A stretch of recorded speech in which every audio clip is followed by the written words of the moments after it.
মিয়ানমারে ভয়াবহ ভূমিকম্প আঘাত হানার সময় মসজিদে নামাজ আদায় করছিলেন শত শত মুসল্লি।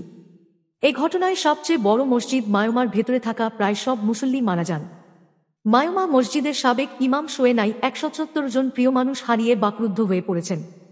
স্মরণকালের ভয়াবহ মারাত্মক ভূমিকম্পে ৩টি মসজিদ ধসে পড়ে, যার মধ্যে সবচেয়ে বড় মসজিদ মায়োমা মসজিদ। মসজিদটির ভেতরে থাকা প্রায় সবাই মারা যান। এক পরিসংখ্যান অনুসারে মসজিদে নামাজ পড়ার সময় আনুমানিক ৫০০ জন মুসলিম মারা গেছেন।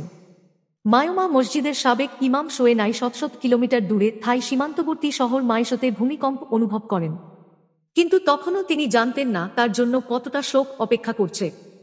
পরের দিনগুলোতে একের পর এক স্বজনের মৃত্যুর খবর আসতে থাকে। এখন পর্যন্ত তিনি জানতে পারেন তার প্রায় ১৭০ জন আত্মীয় স্বজন, বন্ধুবান্ধব এবং প্রিয় প্রাক্তন মুসল্লি মারা গেছেন, যাদের বেশিরভাগই মসজিদে ছিলেন। কেউ কেউ শহরের মুসলিম সম্প্রদায়ের নেতৃস্থানীয় ব্যক্তিত্ব ছিলেন।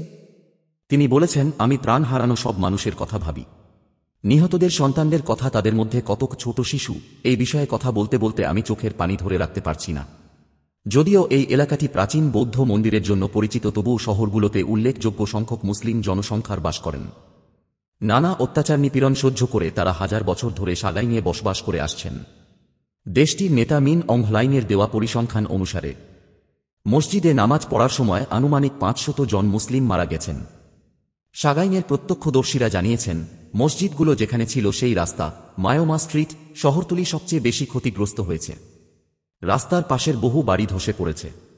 দেশটিতে শক্তিশালী ভূমিকম্পে এখন পর্যন্ত ২৭০০ জনের মৃত্যু নিশ্চিত করেছে দেশটির জান্তা সরকার।